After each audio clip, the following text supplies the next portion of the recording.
చిన్నపిల్లల్లో hearing loss అనేది ఎర్లీగా గుర్తించడం ఎందుకు అంత ఇంపార్టెంట్? చిన్నారుల్లో మనకి హీరింగ్ లాస్ ఎర్లీగా మనం గుర్తించడం ఎందుకు ఇంపార్టెంట్ అంటామంటే, చాలా మందికి మాటలు రావడం కానీ, వాళ్ళ బ్రెయిన్ ఎదుగుదలకు కానీ, వాళ్ళ డైలీ యాక్టివిటీస్ అన్నిటికి కానీ మనకి హీరింగ్ తో అనేది మనకి ముడిపడి ఉంటాయి.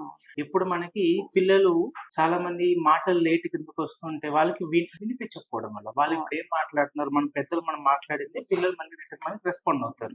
సో అందుకోసం మనకి వాళ్ళ మాట లేటుగా వస్తున్నా, కొంతమంది పిల్లలకి ఏంటంటే మా పిల్లోడు చాలా లేటుగా మాట్లాడుతున్నాడు, అసలు ఏం మాట్లాడలేదు, కొంచెం ఎక్కువ యాక్టివ్గా ఉండడు, అది అన్ని తెలుసుకోవడం. వీటన్నిటి ముఖ్యమైన రీజన్ హీరింగ్ లాస్ అయి ఉండొచ్చు.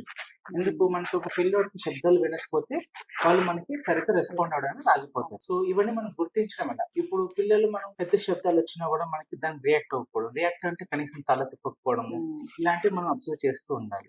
అండ్ కొంతమంది పిల్లలు అడిగిన క్వశ్చన్స్ మళ్ళీ అడుగుతుంటారు, మళ్ళీ చెప్పండి. ఓకే, ఇది కొంచెం డెవలప్ చిల్డ్రన్స్ లో ఉంటుంది. ఇంకా పసిపిల్లలు మనం అవన్నీ చూసుకోవాలంటే, పుట్టినప్పుడు మనకు అవన్నీ కొన్ని తేడాలు తెలియాలంటే, మనం చప్పట్లు కొట్టినప్పుడు కానీ, లేదా కొన్ని పెద్ద పెద్ద శబ్దాలు చేసినప్పుడు పిల్లలు మనం కళ్ళు అరుపుతూ ఉంటారు. సడన్ గా ఇలా ఉలిక్కి పడడం కానీ ఇవన్నీ జరుగుతుంది. ఈ రెస్పాన్స్ అన్ని మనం చూసుకుంటూ ఉండాలి. ఒకవేళ ఇవన్నీ మనం జరగలేదు అనుకోండి, మనం ఏం చేయాలి? ఇమీడియట్ గా ఆడియాలజిస్ట్ కన్సల్ట్ అయ్యి, మరొక ఈఎన్టీ కన్సల్ట్ అయ్యి మనం హీరింగ్ టెస్ట్ అని చేయించుకోవడం బెటర్. హీరింగ్ టెస్ట్ పిల్లల్లో మనం చేసే టెస్ట్ లను మనం OEE test, OAE and BERA test అంటాం.